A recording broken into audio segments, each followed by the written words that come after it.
operation? Do you inform the COMSEC, this Quadcom, as to the development of your operation in terms of your POGO breakdown? I mean, POGO operation. Yes, Mr. Chair. There are times that we submitted report to directly. All of the findings, including... But not recently, sir. Okay. But we can provide later, sir, Okay, the thank you. report. Thank you, Mr. Chair. Okay, thank you, Congressman Adyong. You're done with your questioning? No, Mr. Chair. And I hope the presentation will not reduce the number Okay. of minutes that the chairman give me, Mr. Chair. Okay, we will now recognize the PAOK and allow their presentation, and perhaps that could answer the query of the good Congressman Adyong.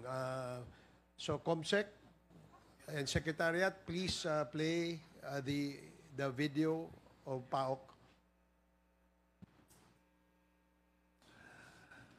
Good morning, honorable members of the House of Representatives, the chair of the joint committees, ladies and gentlemen. Today I will share with you the latest updates regarding the country's ongoing fight against illegal Philippine offshore gaming operations, or what we call POGO. Today I will share with you the latest updates regarding the country's ongoing fight against illegal Philippine offshore gaming operations. Since the government took the decisive action to ban these operations, numerous developments have occurred, including enforcement efforts, legislative measures, and broader social economic impacts. This is where we stand now.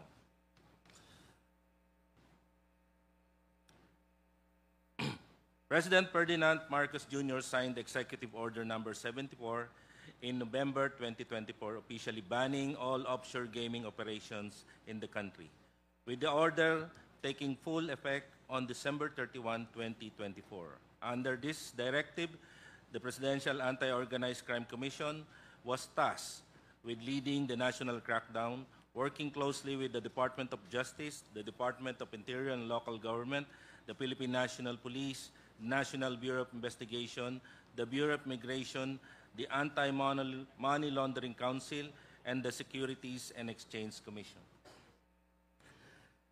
Since the beginning of 2025, PAOK has led at least 11 anti-POGO operations, resulting in the arrest of 750 foreign nationals. This is in addition to the anti-POGO operations conducted by partner agencies such as the NBI, the Philippine National Police, and the Bureau of Immigration. However, enforcement has become more challenging as large POGO hubs have been replaced by guerrilla setups. These are, Your Honor, small-scale POGO operations and operating within condominiums, hotels, residential areas, and gated subdivisions. In response, the DILG issued a memorandum directing all local government units to report suspicious activity and coordinate closely with the police authorities. The government's response was not limited to executive action. In February 2025, the House of Representatives approved House Bill number 10987 on second reading, while the Senate passed Senate Bill 2868 in June. These laws made offshore gaming operations unlawful, imposed stricter penalties, and held government officials accountable for any activities related to POGOs. They also granted enforcement agencies more tools to deport violators and dismantle the operations. To avoid the ban, some POGO operators moved their operations to other regions within the country, particularly in Visayas and Mindanao. Others left the country and resumed operation in countries like Cambodia, Vietnam, and Laos. There are also reports of relocation to lesser-known destinations with weak gaming laws, such as Timor-Leste, Papua New Guinea, and the Republic of Vanuatu. If you're not familiar with the Republic of Vanuatu, it is at the South Pacific Ocean. It is a South Pacific Ocean nation with made up of roughly 90 islands, and it's in the west of Fiji and south of Solomon Islands and east of Australia. So hindi ko lang po alam, Mr. Chair, kung matutuwa po tayo dito. But itong report na to na there are reports of relocation to other countries. Ito po ay bunga nung ginawa nating investigasyon dito sa Pogo. And actually, there were coordinations weekly being made by other countries in our office, checking on the procedures and yung strategy natin on how we counter itong problema ng anti-gambling and Pogo in our country. So we are considered to be a model of countries like Cambodia, Vietnam, Indonesia, Malaysia, Australia, and even the UN, sir. Nagpunta po sa opisina namin to get the reports and the strategy that we did in countering itong problema ng Pogo dito sa ating bansa. So, for the criminal networks and technology, underground Pogo operations are now increasingly tied with wider criminal networks. According to the United Nations Office on Drug and Crime, illegal gambling is often connected to cybercrime, human trafficking, and money laundering. Many now operate under the disguise of BPOs or tech firms, using advanced technology to run efficiently with fewer staff and less physical infrastructure. This shift has made detection more difficult for law enforcement agencies. These operations are often embedded within legitimate-looking businesses, and identifying them requires effective coordination, enhanced surveillance tools, and active participation of local communities. Of course, we need emphasis more on the whole-of-government approach na ginagawa po natin. Although this was effective in previous operations that we did, but I think we need more whole-of-nation approach dito sa mga susunod na operations natin, sir. Excuse me, Yusek, with the indulgence of Congressman Adyong, para lang hindi lang ma-skip, you mentioned BPOs and tech firms. Yes, sir. Is that correct, no? Yes, sir. So, have you identified sino yung mga BPO na yan at sino yung mga tech firms na yan sa base sa inyong investigation?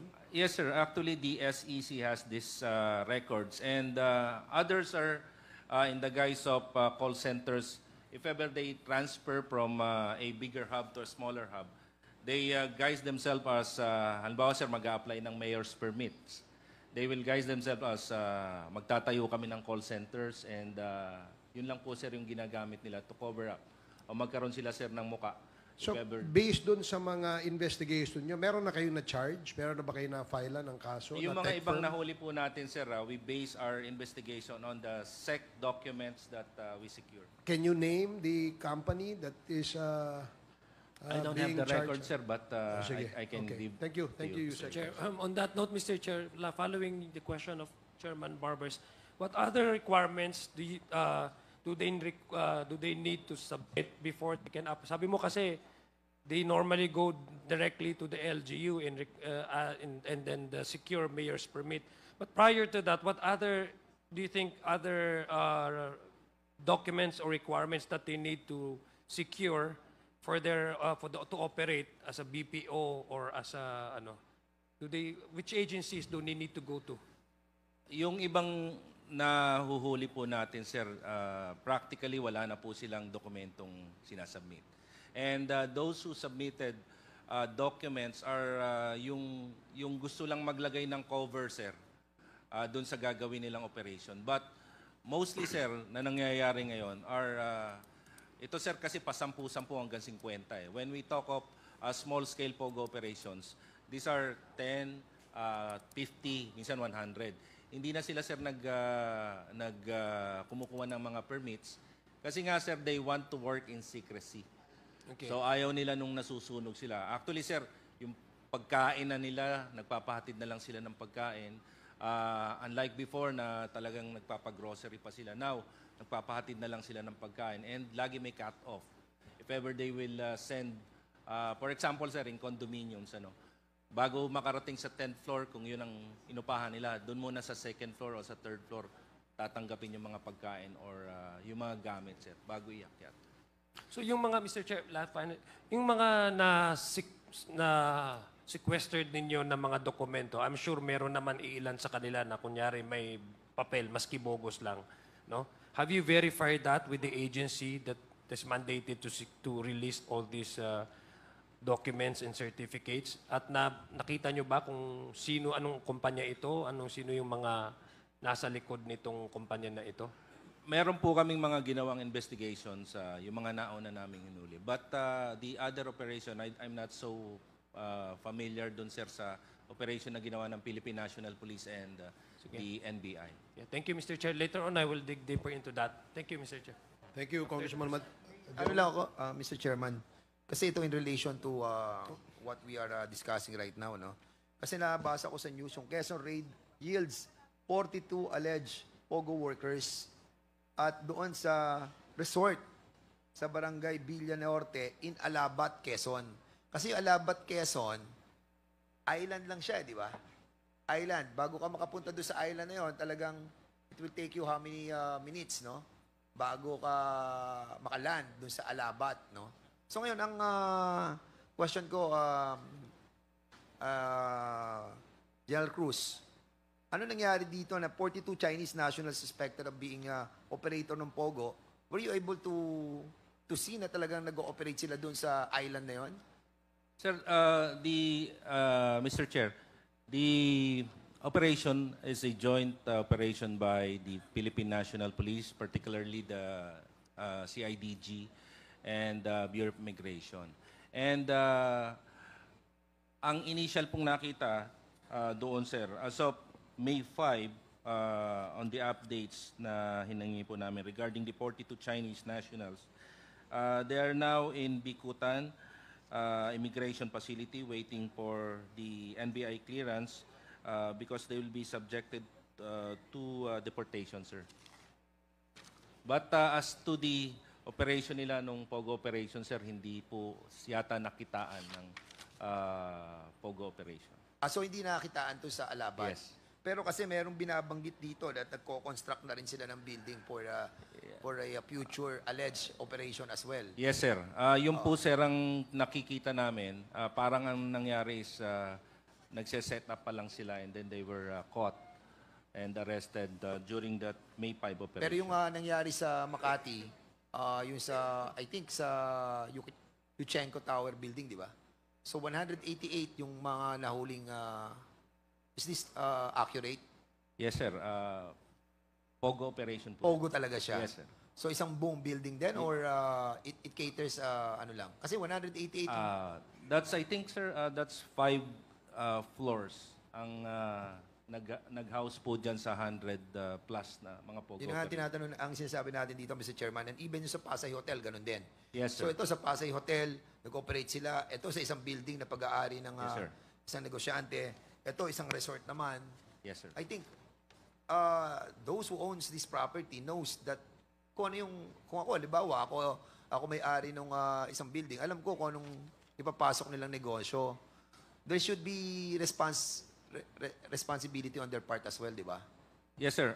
Actually, that's the importance, sir, nung participation ng local government units. Because practically, permits that being applied for here, sir, are permits coming from the local government units. We have to be, general, no? Kasi nga, nag-ano na sila, guerrilla type na, no? So Yes, kung sir. guerrilla type, maliliit na to, there should be responsibility siguro doon sa mga nagkikater nito. Like, for example, itong building, itong hotel, itong resort. Anong pwede nating i-file sa kanila? Dahil nga, nakita natin na nag-connive sila dito, for sure, eh. Imposible naman dumating yung mga Chinese nationals doon na hindi sila nag-iisip na ito ang ilalagay nila, mga POGO. Di ba? Meron ba tayong i-file doon sa mga may-ari ng properties? I can check, sir, with the CIDG and, of course, the NBI. Andiyan ba yung CIDG sa PNP? Para malaman po natin kung ano yung responsibility ng mga property owners. There should be, Mr. Chairman. Kasi nga, kung hindi natin lalagyan ng ganitong penalty itong mga owners, most likely, dadami talaga yan.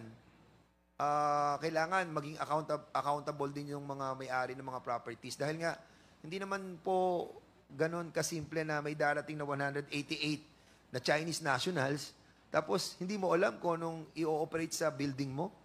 o kaya doon sa hotel mo, sa Pasay, o kaya doon sa resort mo. What I'm trying to point out, Mr. Chairman, dapat po meron silang culpability as well. Andiyan ba si IDG? Si IDG. So, meron ba tayong na-file or something to that effect, yung ating po mga owners ng mga property yon? Sir, good morning, sir. Ang nakita ko lang sa record namin, sir, yung mga nahuhuli lang talaga namin, sir, during operation ang napapailan natin, sir. But with regard to the owner, sir, wala, sir. In accordance with your policy, under CIDG, ano yung culpability ng mga ganitong mga owner? Kasi nga, pinagbawal na under Executive Order number 74 that was issued by the President. So kung merong issuance ng Executive Order number 74 ng President, it goes without saying that those involved in this POGO operation must be held accountable as well. Tama? Yes, sir, we will try to check it with our sir, So, legal, sir, para I think, mapag-aralan, sir. thank you Yes, so sir. much. So I think si IDG, isama, PAOK, isama yung mga may-ari, yung mga may property owners, para maging warning to sa lahat ng ating mga kababayan na maging wary sila do sa mga magre-rent ng kanilang mga lugar. Dahil hindi naman binabaliwala nila yung executive order issued by the President na bawal na ang operation ng POGO. And si IDG, this is your responsibility and PAOK na those owners must be held accountable as well. Yes, sir. Actually, sir, we're doing the template, sir, na sinasabi niyo po, sir. In our previous cases, in the cases of Banban, Pogo, and the Porac, and the other big hubs, Pogo hubs that we raided, sir, pinapailan po natin, sir, ng kaso yung mga may-ari. Yun lamang, Mr. Chairman, and I hope that in the next Congress, this will be tackled by the next members of the Quadcom, kung bubuin pa rin po to, para at least meron po rin tayong oversight power on this continued operation of POGO in a smaller scale. Okay, thank you, Congressman Fernandez. Mr. Chair.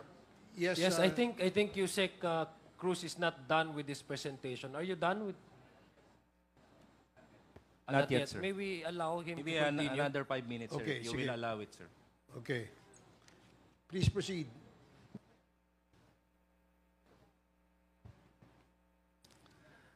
The underground POG operations are now increasingly tied to wider criminal networks. According to the United Nations Office on Drugs and Crime, illegal gambling is often connected to cybercrime, human trafficking, and money laundering. Many now operate under the disguise of BPO companies or tech firms using advanced technology to run efficiently with fewer staff and less physical infrastructure. This shift has made detection more difficult for law enforcement.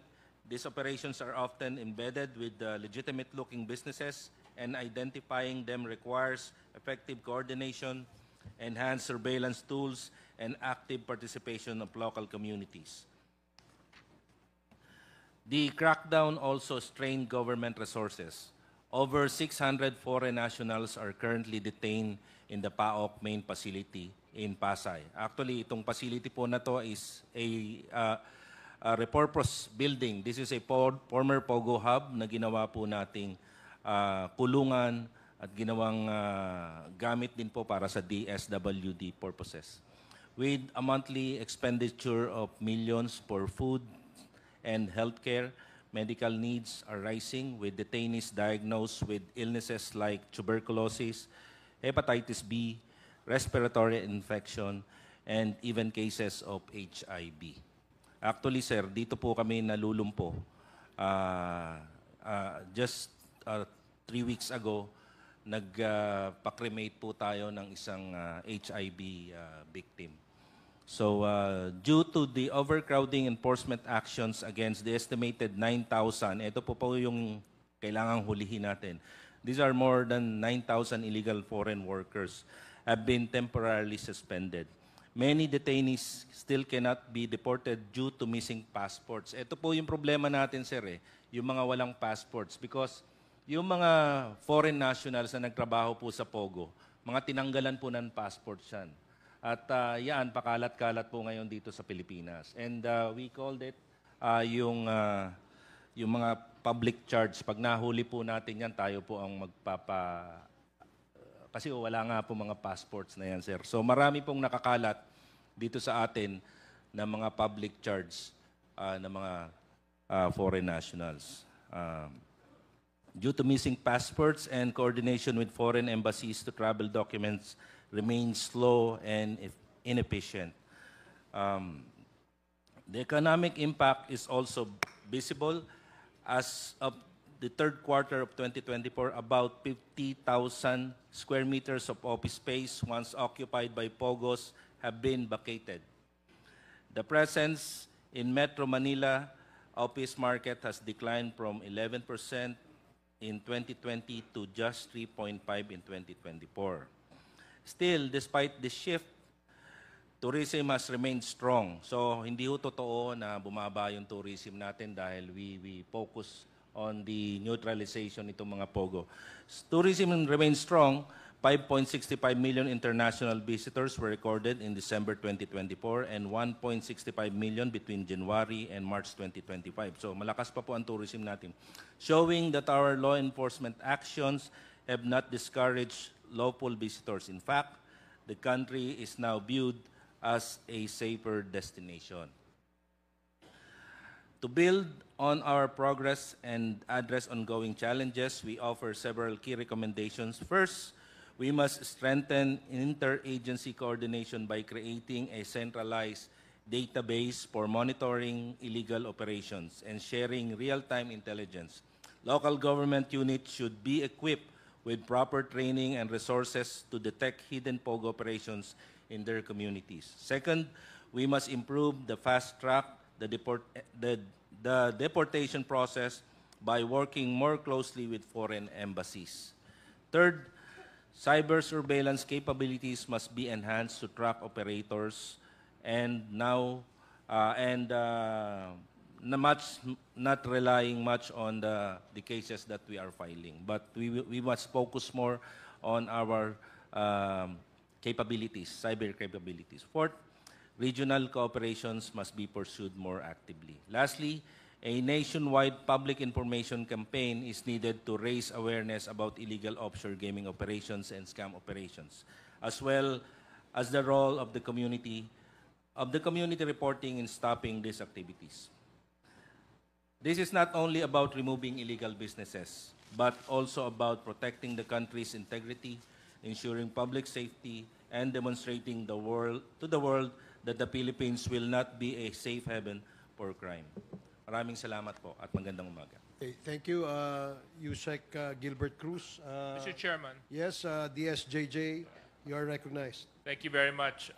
With the permission of Congressman Adyong, Mr. Chairman, I was just a little bit concerned dun sa mga binanggit ni Yusek Cruz. If I may be allowed, Mr. Chairman, to direct my questions to a resource person. Please proceed. Thank you very much. So, Yusek Cruz, nabanggit nyo na marami sa mga foreign nationals na undocumented ang ngayon ay nakakalat. Kung di ako nagkakamali, yung mismong binanggit nyo, no?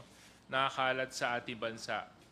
Namomonitor nyo po ba yung whereabouts at kung nasan po sila? Sa totoo lang po, sir, hirap po talaga tayo. We are only informed na may mga foreign nationals na nakakalat pag may tawag po sa amin, may report sa amin, or minsan, sir, pumupunta po sa opisina namin para sumuko. Kasi nga, sir, ganito po yung nangyayari. Wala po silang passport at wala silang malapitan. Hindi sila makapunta sa embassy dahil tinataboy sila dahil wala nga silang maipakitang passport. So sa amin po magpapaampon, and then we are the ones who coordinate with the embassy concerned para po tulungan sila. That's the only time, sir, na nagkakaroon ng dokumento yung mga foreign nationals na yun. But totoo po yun, sir. Marami pong nakakalat ngayon dito sa atin, sir, na wala hong dokumentong mga foreign nationals. Kasi ito po, Mr. Chair, ang nakakabahala. No? Huwag natin kakalimutan na ang pinagmulan at ang dahilan kung bakit sila nandito ay para magpatakbo ng mga aktibidades na kinoconsider po nating illegal. Fishing, scamming, torturing, were just some of the activities that we found out that were happening within the Pogo Hub. Now that we have shut them down, we find them loose in our communities, loose in our societies. And correct me if I'm wrong, Mr. Chairman, with the concern, kung illegal ang alam nilang gawin, illegal din ang gagawin nila pag sila po ay nakakalat. May mga lumalabas pong mga reports, Mr. Chairman, na yung ilan sa mga kidnapping activities na nangyari in the recent months were actually connected to Pogo. Can this be confirmed by a resource person, Mr. Chair? Yes, Mr. Chairman. Yun po yung lumalabas sa investigation natin. Those who were involved in kidnapping cases na na-report po sa Philippine National Police are karamihan po, sir, mga POGO workers po. So with that being said, Mr. Chairman, ang lumalabas po sa atin, nagbabago lang po ng anyo ang Pogo, kaso lang illegal pa rin po ang pinapasukan nila at nagiging salot pa rin po sila sa ating lipunan.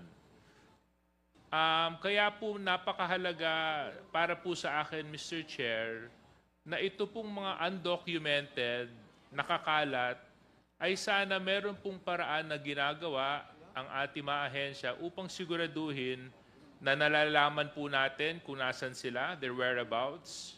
We're properly monitoring their activities. We identify where they are. And if possible, proper mechanisms are set in motion and are in place to ensure na hindi po sila magiging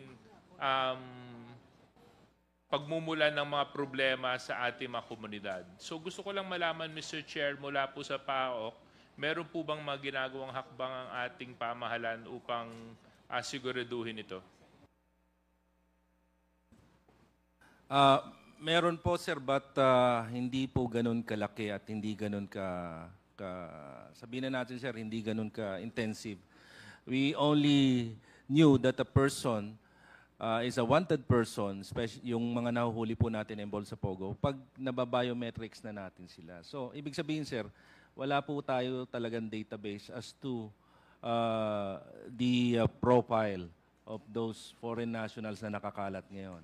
Kasi nga, sir, yung iba dito, accordingly, in the investigation that we did, yung iba rito talagang pumasok, sir, ng patago eh. So, hindi talaga naka-record sa atin. But now, since nagkaroon, sir, ng banning, talagang nagkalat na ho yan, sir, yung mga patago. And actually, sir, what we are doing now is we're trying to reconcile the records of DOLE and the records of the Bureau of Immigration. Kasi nga, sir, magkaiba eh. Mas malaki yung record, sir, ng pumasok at humingi ng document for working permit dun sa DOLE kaysa dun sa number na pumasok dito sa atin. So, ang lumalabas po, Mr. Chair, parang we created, not naman we created, but a new problem was created because of the shutdown. Now, we have what we call the spread of illegal individuals leading to illegal activities apparent in our society. So I think this is a grave concern for our government, Mr. Chair, dahil nga unang-una meron na pong mga nabanggit si Congressman Dan kanina na mga micro pogo hubs na tinatayo sa mga buildings, may mga micro pogo hubs na natatayo sa ilang mga office spaces, may mga kidnap for ransom na nangyayari that are associated to pogos. And of course, these are only those that we know about. Paano yung mga hindi nababalita? Paano yung mga hindi na ikukwento at hindi nasusumbong? Siguro mas marami pa po yun. Kaya ang hamon ngayon para sa ating pamahalaan ay kung talagang gusto po natin solusyonan po ito, dapat we have to provide more resources, more budget, and more efforts to our law enforcement agencies, kasama na rin ng Bureau of Immigration, at ng lahat po ng ating mga ahensya na napapasama po dito upang hanapin, malaman kung nasaan, i-document at siguraduhin na monitor po natin yung mga activities ng mga individual na ito. So, yun lamang, Mr. Chair, at mukhang may gusto pong idagdag si Congressman Fernandez. Mr. Chair, Thank you, Congressman Suarez. Kapraso lang po, Mr. Chair.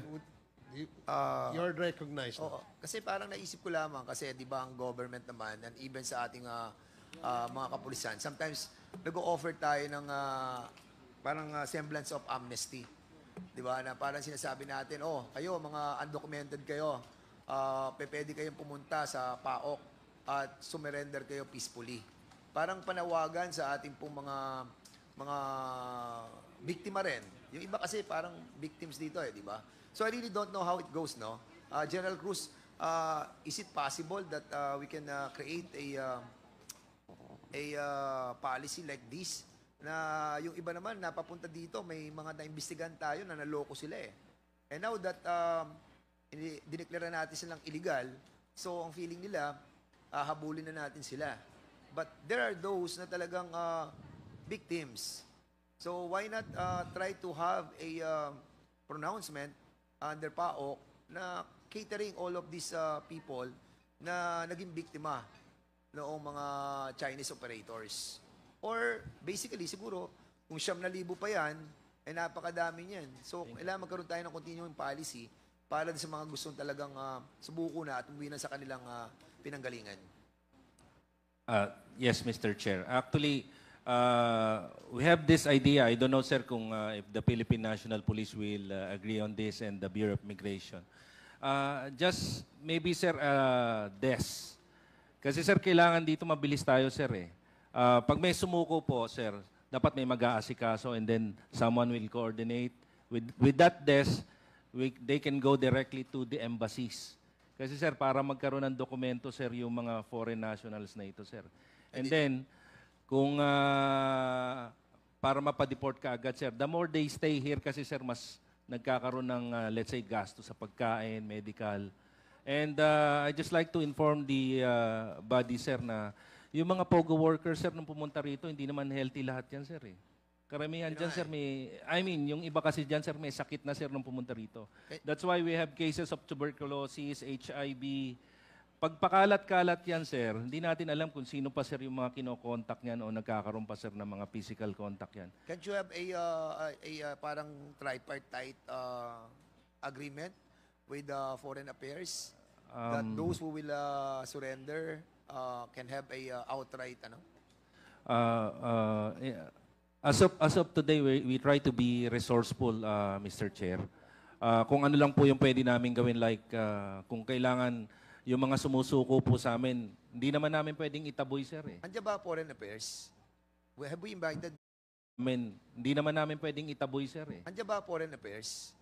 Have we invited, Mr. Chairman, ng foreign affairs? Ayan o, foreign Yes, affairs. we did, yeah.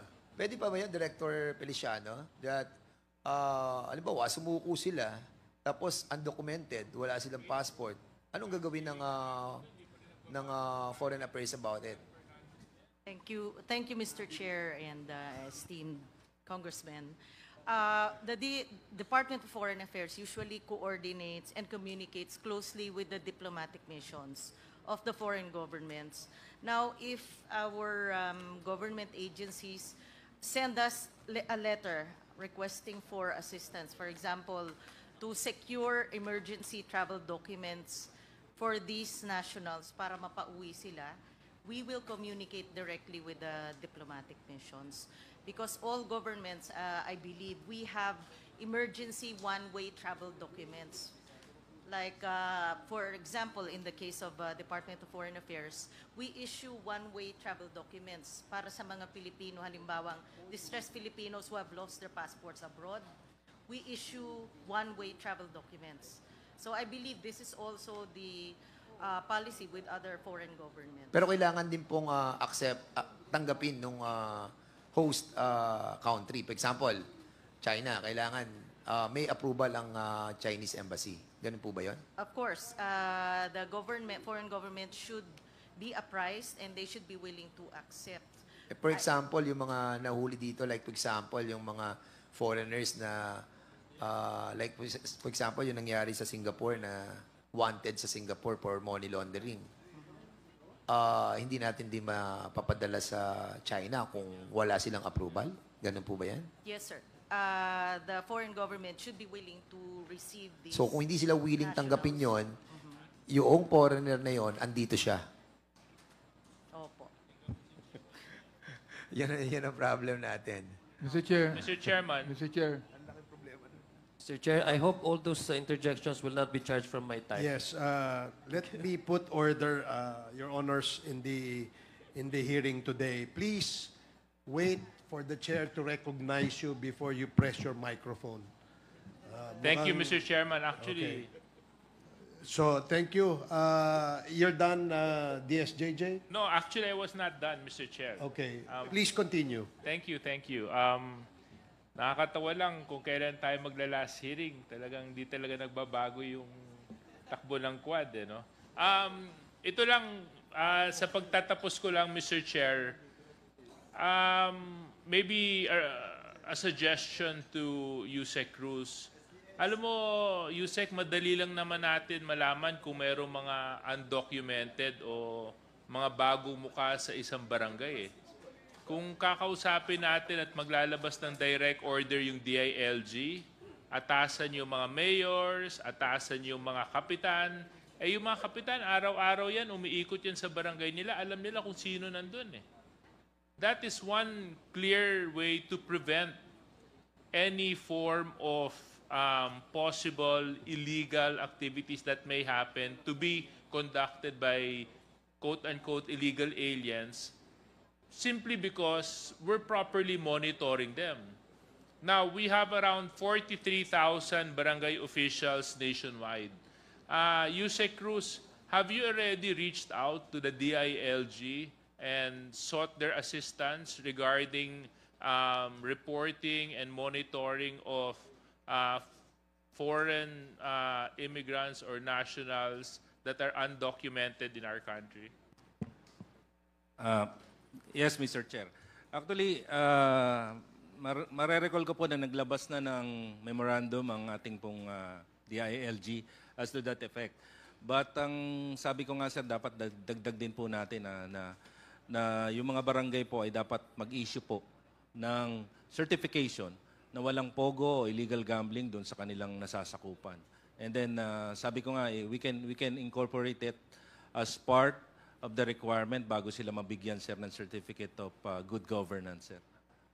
The certification ng seal of good governance.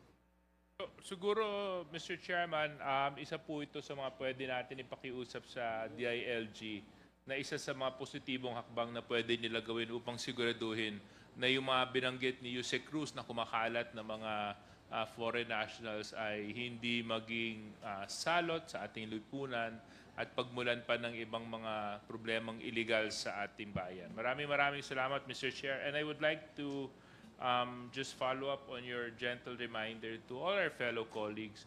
Please wait for the Chair to properly recognize you before you speak on the mic. Thank you very much, Mr. Thank Chair. you. Yes, Congressman Abante, you're recognized. Mr. Chair, sumunod na ako sa iyo, ha? Bago ko yung microphone ko. Anyway, I'm just kind of confused, Mr. Chair, sa binanggit ni Yusek Gilbert Cruz. Ano pong ibig sabihin nung pakalat-kalat? Ibig sabihin, hindi niyo pa nauhuli itong mga taong to? Sir, nung magkaroon po tayo nung banning of Pogo, and then yung iba po dyan talaga nagsara.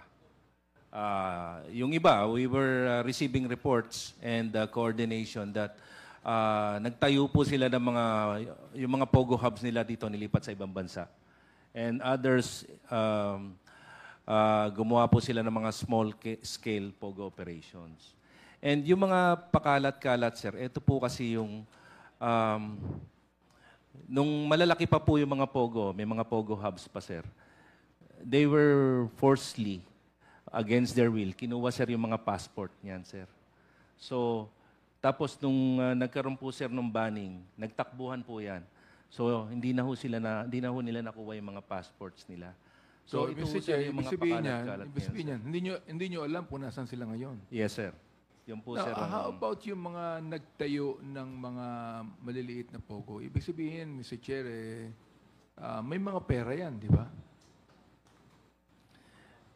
At Tama. alam nila, Mr. Chair, alam nila, kung may mga pera yan, alam nila yung mga pakalat-kalat na walang mga passport sapagkat ginagamit pa rin nila yan. Am I right, Mr. Chair? Tama po, sir. Especially those with the skills and talents pagdating sa mga computers. So, hindi ba kayo, Mr. Chair, hindi ba kayo nakikipag-ugnay, for example, like a CIDG o NBI, for example, tungkol sa mga bagay na ito? Kasi, narinig ko sa Director Feliciano kanina na wala silang maaaring magawa kundi sumulat yung, yung foreign government. Hindi ba? Yun ang pagkakasaya mo, Director Leilani. Am I right? Oo. That's the only thing that you could be able to do something about it, di ba?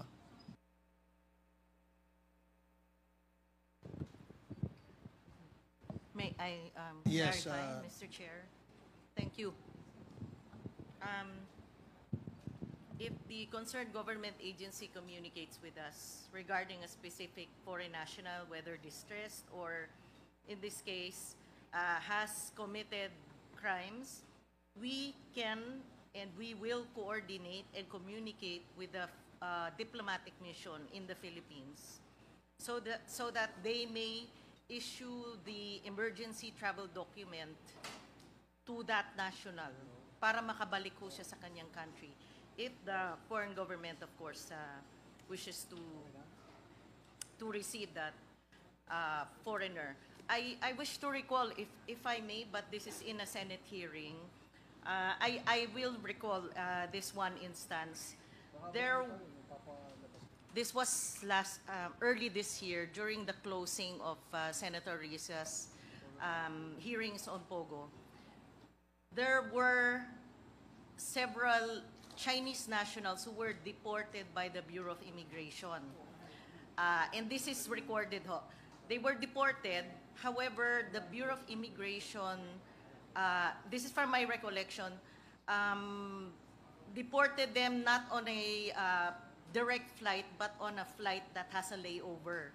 So what the Vietnamese government said at the time was they were not informed ahead of time that there were Layovers. yes, that there were several Vietnamese who are being deported because of their Pogo-related activities. And so they were not able to receive these Vietnamese nationals. And what in fact happened was that these Vietnamese, instead of being deported to their country, they escaped. Mr. Chair, who's reporting it to you? Sino nag-report sa inyo? Senate hearing po ito. I remember Well, it distinctly because the Vietnamese government sent a note verbal complaining that they were not informed ahead of time that there were several Vietnamese who will be going home or being deported as a result of these Pogo activities. Mr. Chair, ang nakakalungkot dito is para bang sa pakikinig ko kay Yusek Cruz, wala tayong masyadong magawa doon sa mga pakalat-kalat ng mga foreign workers natin. We have the intelligence, we have the CIDG, we have the NBI, we have the DOJ, we have the Foreign Affairs, we have the Board of Immigration. Pero mukhang wala tayong halos magawa doon, Mr. Chair. Yusek Cruz, tama ho ba ako? Ano bang magagawa natin? Kasi it's going out of bounds actually. And later on, magiging national security issue na to . So, ano bang pwede natin gawin dito? Nakakalito na at para bang inaamin natin sa ating mga ehensya ng ating gobyerno na wala na tayong magagawa at this time sa mga pakalat-kalat na ito at sa mga nag-i-establish na maliliit na Pogo Hub na siguro kinakailangan unahin natin na tanggalin na rito. Because, look, Congressman Dan Fernandez already said na meron pa tayong around 10,000 na mga maliliit na Pogo Hub. So, gusto ko lang tanungin, Mr. Chair, si Yusek Cruz, kung ano ang nagawa ng PAOK tungkol dito sa mga almost 10,000 na mga na-establish na maliliit na Pogo Hub, na palagay ko, alam nyo ang mga address. Alam nyo kung saan naroroon. Yes, Mr. Chair. Ikwento ko lang po yung practice na nangyayari, sir. We receive, of course, intel reports, sir. Yung mga intel reports, out of the intel reports and intel packets, ina-actionan po natin. Pero mas kailangan po natin dito, sir, yung sinasabi nating whole of nation approach. Particularly, sir, yung mga mayors po natin, sir. And even the barangays. Kasi po sila, sir, yung nakakaalam. Tama po yung sinabi ni Congressman Dan Fernandez kanina, sir. Alam po nila kung ano yung nangyayari sa loob, sa barangay or sa local. And if they will not participate, sir, in this endeavor, sir, hindi ko talaga malalaman kaagad-agad ng kapulisan. Although, Therefore, Mr. Chairman, ako pero pa kayong salita, kailangan nyo rin ang coordination ng DILG. Natama yung sinabi nyo na dapat magkaroon ng all of the agencies supposed dito, no? So therefore, kung kailangan natin ng mga barangay, kailangan natin ng mga LGUs tungkol dito, we could be able to tap DILG for help. Am I right, Mr. Chair? So have you done that? Have you talked with the DILG concerning this problem? Because this is beginning to be a real problem, as I have said, Mr. Chair.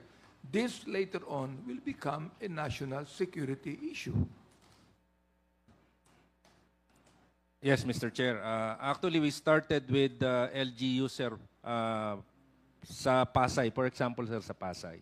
We have this great coordination with the Pasay LGU. That's why, sir, yung mga recent accomplishments po namin, sir, sa Pasay, particularly, sir, kasama na po namin yung LGU sa panguhuli. Kasi po, tama po yun, sir, eh. Sila yung nagbibigay ng permits and alam nila kung binigyan po nila ng permit yung isang entity. So, yun po, sir, yung ginagawa namin ngayon. And we try to make it a model Mr. for, Chair, meron ka pa for all salita, the, Jose Cruz, no? Sabi mo, sila nagbibigay ng permit. Hindi na ho sila pwedeng magbigay ng permit, eh. Illegal na po yun, eh. Yes, sir. Tama po, sir. Hindi po ba? Tama Ibig po, sir. sabihin, yung pag nagbigay ang LGU ng permit, they are actually doing an illegal thing. Yes, sir. Tama po, sir. Okay. Sila po, sir, nakakaalam, sir, kung halimbawa nabigyan nila.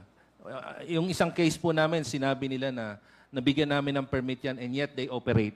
So automatic, sir, hinuhuli na po namin yan. Mr. Chair, again, no?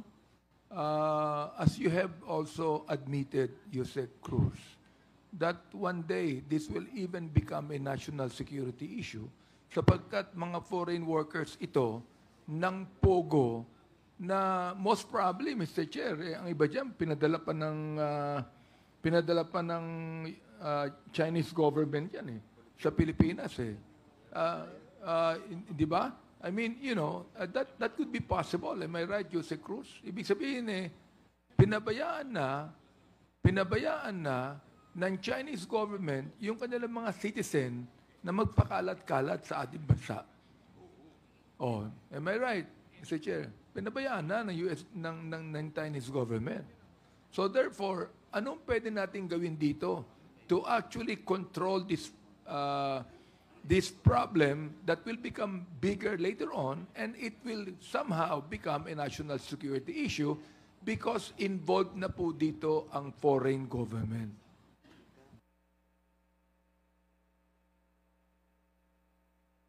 Jose Cruz. Yes, Mr. Chair. Actually, sir, tama po kayo, sir, ano? Kadalasan po, every time we raided hubs or even the smaller POGO operations, sir, may presence po ng mga wanted persons. Nandun, may mga nahuhuli pa rin po tayong wanted persons once they were subjected to biometrics. Nalalaman po natin I think, yung... Mr. Chair, my question is not being answered, no? Yes, sir. Properly. No, I'm sorry, Jose Cruz, no? Pero mukhang hindi nasagot yung tanong ko, eh. So, okay, let me ask the NBI about this. I'd like to find out the NBI. What are the... Kayo po ba involved dito o sapagkat nasa inyo na yung ano, eh? yung focus tungkol dito. Eh. Thank you, Mr. Chair. For the most part, I join and support the report of the good General Jose Cruz when he said na wala na itong halos papeles or undocumented na ito dahil nga kinuha ito ng mga employers. Kung wala na itong papeles, undocumented na ito, they cannot leave the country. Kaya nandito lang sila, pakalat-kalat. That's one point, Mr. Chair. And to contextualize, nandito pa ho kasi yung technology, nandito pa rin yung infrastructure. The big bosses left. The persona of the big bosses left. But the workers are still very much around. They cannot now leave just easily kasi nga walang dokumento. And they cannot register legit businesses kasi nga, again, walang dokumento. But there are still subsisting or like lease contracts. Yung inintroduce nila ditong technology na pagkuha ng data still remains with them. So this is being used, although sabi natin, scattered ito or splintered operations because na-raid na ng PAOK, na-raid na ng PNP, na-raid na ng NBI, at kilala na natin yung malalaking operations, especially in Bamban and in Tarlac and in Pampanga. Now, kung wala na ho itong papeles, wala ng dokumento at hindi makapag-register at nandito pa yung workers at nandito pa yung kanilang technology, they were already forced to do not the legit POG operations, but other scamming operations. And if the Filipino people will ask us, may ginawa ba dito ang gobyerno? Meron ho. Nakita ito ng gobyerno before the announcement of the President, yung total closure ng POGO, Congress, and we are very much thankful to Congress for this, already enacted the Anti-Financial Act Scamming, the Anti-Financial Account Scamming Act. Dito ho namin sila nahuhuli ng karamihan. Yung pagkuha nila ng datos at ginagamit nila yung identity theft at ginagamit nila sa various forms of scamming, dito po namin sila kinakasuhan. At they can already operate using mobile gadgets, iPad, laptop, at cellphone. Hindi na ho ito kagaya ng dati na desktop ang operations. That is why hindi naman po sa walang magagawa, it's very difficult for us. Admittedly, it's very difficult for us. Because then, limitado ang batas na aming pwedeng ipakilos unless, again, tama ang suggestion niyo, Mr. Chair, isang malaking super body ito with the immigration maybe on board, with the DTI on board, with the ILG on board, with DFA on board. Kasi kung huhulihin lang namin yung Chinese na walang klarong violation, not in the act of doing or engaging in financial scamming activities, kung undocumented lang, then we would need the immigration with us. Kung mahuli naman ang Chinese at walang, the foreign national, at wala namang papeles, then we would need either the immigration or the FA for that matter before they can be removed out of the country. But we will have to file the appropriate charges kung ano yung nahuli naming being committed in the act. I understand the difficulty, Mr. Chair, for the part of the NBI. We've been doing a lot of operations and I join your observation na ito ay magiging national security problem as they may have already diversified into espionage activities. Again, they have the equipment. Again, they have the technology. Again, they have the knowledge. But government already addressed it before the total operations. Only that nahihirapan kaming mag-adjust kasi nauuna sila. Criminals are always one step ahead. Mr. Chair, Thank you, Mr. Chair. let me just wrap up this scenario. No? Now, of course, the Quadcom is being heard by a lot of Filipino people. No? Ibig sabihin, humahanap ng kasagutan ang taong bayan tungkol dito. At we have to admit, Mr. Chair, that the Quadcom is quite limited to that. No? Kinakailangan po namin ng tulong ninyo. Now, you also admitted, RD, na talaga may difficulty. No? And you also said, Mr. Chair, that there should be a law as far as giving this an all-government approach or a super body. So again, Quadcom na ang bahala dyan na mag-isip ng law. Pero wala na po tayong panahon dyan at this point in time, di ba? Oo. So, gusto ko naman tanungin, Mr. Chair, ang immigration po natin. For example, like, hindi pa natin pwedeng arestuin itong mga to sapagkat illegal aliens na ho ito. At kung hindi natin pwedeng pa-deport itong mga taong to, can we not put that in quarantine, for example? Oo. Kesa naman pakalat-kalat po sila at hindi lamang nagkakalat po ng anuman, kundi nagkakalat pa ng sakit. Mr. Chair, go ahead, immigration. Good morning, Mr. Chair. With regards to your observation and later question po, yung una po sigurong problema dito, yung pag-locate ng mga taong ito, kagaya nung nabanggit po ng PAOK-TF, once the big POGO hubs dissolved and then they resorted to guerrilla operations, naging undocumented na po ang mga to.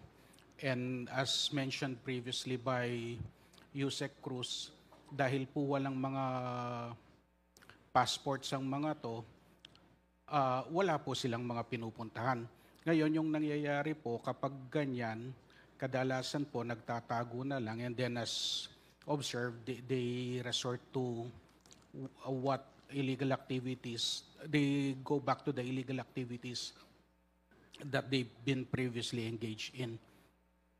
So in that case po, yung primary ano po siguro, yung coordination as mentioned with the local government authorities in locating these individuals. And when it comes to the arrest and detention of these individuals po, we have to admit po na bulk po ngayon ng mga foreign nationals are with PAOK-PF. The Bureau of Immigration po has a very limited detention facility in Camp Bagong Diwa. And halos po lahat yata ng huli ngayon are with PAOK-TF.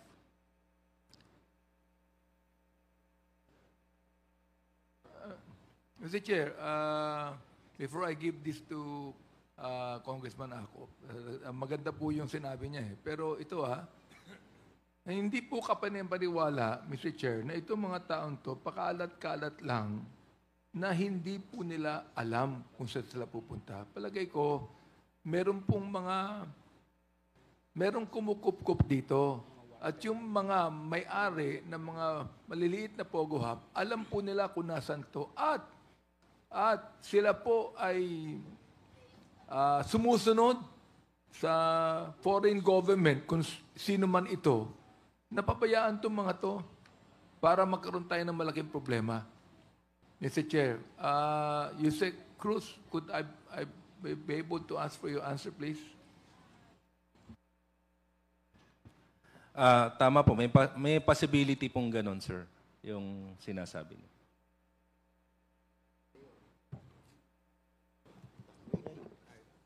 Mr. Chair, ang uling tanong ko na lang ganito. So, kung may possibility po na gano'n nangyayari, at kayo rin po nagsabi na mayroon pang 9,000 ng bakalat-kalat yan, so wala pa tayong pwedeng sampulan dito. Mr. Chair. Pwede naman po, sir, if we will be focusing our police operation dito po sa mga undocumented foreign nationals na ito, sir.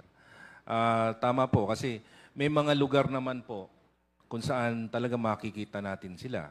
Like halimbawa po in some cases, sir, I know, sir, you are familiar with Manila, especially in 168 areas. Nung pinasara po yung mga POGO hubs natin, yung mga malalaki, napuno po yung hotel diyan sa areas ng 168. Yung tatlong hotel po doon na malalaki, yung nakapalibot sa 168, even the 168 hotel. And we also have this intel report, sir, na nagtayo rin sila ng mga small-scale POGO hubs doon. And tama po, sir. Kung talagang tatrabahuhin, sir, pwede pong mahuli. Si Chair, trabahuhin na natin. Di ba? I mean, para naman magkaroon po naman ng peace ang ating mga taong bayan tungkol dito. Sapagkat pag hindi po natin talaga binigyan ng seryosong trabaho ito, sisihin na naman po tayo ng taong bayan. Hindi po ba, Mr. Chair? Yun lang po. Okay. Thank you, Congressman Abante. The next, the chair will recognize, with the indulgence of Congressman Adyong, Congressman Akop. With your kind indulgence, Yusek Cruz, tama po ba yung pagkarinig ko na problema po natin ay yung mga foreigners na pumasok dito sa ating bansa at nag-indulge sa POGO operations? Yes, sir. Tama po. Tapos ang naging problema po natin, nahuli nga sila, hindi pa natin may balik sila sa kanilang pinanggalingan. Tama po, sir. May mga dokumento po tayo na kailangang ayusin. Like in the case of deportation, we need the clearance coming from the National Bureau of Investigation to check on the records, criminal records nitong mga nahuli natin. And of course, the summary deportation order coming from the Bureau of Immigration, sir. So there are documents, sir, that we need to comply with. Aside, sir, doon po sa coordination na gagawin po natin sa mga embassies concerned. Doon din po sa mga nag-guerrilla operation sa POGO, foreigners din po ba ito? Yes, sir. Walang Pilipino? Recently, sir, may mga nakita na po tayo na mga Pilipino as keyboard warriors, sir, nila. But the middle level manager ng POGO, small scale POGO operations are foreigners, and the managers who work outside doon sa area. Kasi sir, medyo magulang na po sila ngayon. Lumalabas na po sila sa area, unlike before na they also stayed in that area kung saan may POGO. Now, sir, remotely, ginagawa ng mga boss sa labas na lang. Ang iniiwan na lang nila is yung mga middle managers nila. If I understood the answer of the RD Lavin a while ago, nawala po yung mga big boss ng mga POGO, pati yung mga sumusunod sa kanila, ang natira na lang yung mga keyboard warriors. Would that be correct? Keyboard warriors, sir, karamihan, and those middle managers. Pag sinabing middle managers kasi, sir, itong keyboard warriors are the one in charge with yung selection kung sino yung bibiktimahin nila, and then ipapasa nila sa stage 2, which is yung makikipag-communicate. Yung sa stage 4 and stage 5, which is yung transfer ng money, sir, eto na po yung mga middle managers. You've been with law enforcement for a long time, tama po? Yes, Mr. Chair. Naniniwala po ba kayo na yung mga foreigners hindi makapag-operate dito kung walang, kagaya ng sinabi ni Honorable Abante, kukup-kup sa kanila na Pilipino? Sa investigation po na ginawa natin, sir, before, meron po talagang, kailangan nila, sir, nung parang guide, Filipino guides, even those involved in kidnapping, sir. Dati, they hire Filipinos as yung mag-guide sa kanila sa rota, kung paano kukunin, saan tatambay. But now, since they are familiar, sila-sila na lang po, sir, yung gumagalaw. So, kung naniniwala po ba kayo na kung hindi po sila pinapasok dito sa ating bansa, hindi natin problema yan? Tama po, sir. Kasi kung if we will be strict Like for in the cases of those criminals that were apprehended during Pogo raids, hindi naman po, sir, makakapasok yan kung naging stricto po tayo, sir, sa pag-check pa lang, sa pagpasok pa lang, kasi may mga record na po ito bakit nakapasok dito sa atin. And would you agree with me that yung mga in charge sa pag-regulate sa pagpasok, paninirahan at pagtrabaho dito ng mga dayuhan sa ating bansa ay government agencies din ang involved?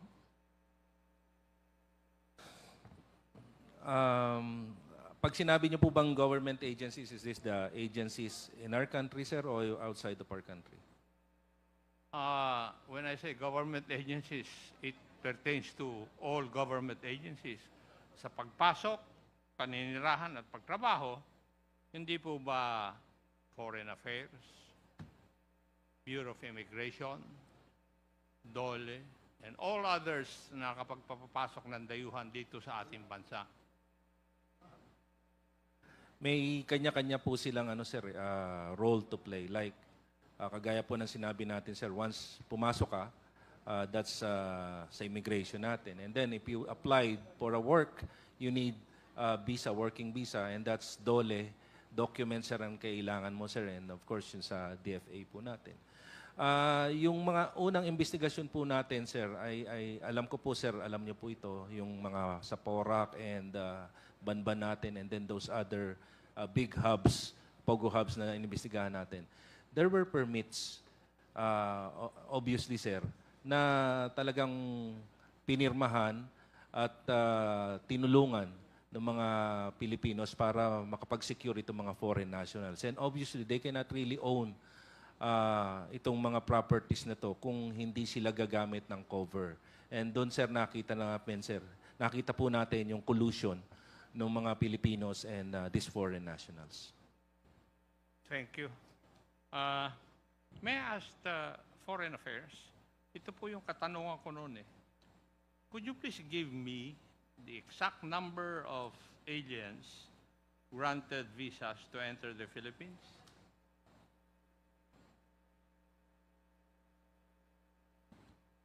Mr. Chair, I'm sorry, I don't have those statistics with me right now. Is there an agency of government who can give that? As far as visas are concerned, entry visas, we can give you that.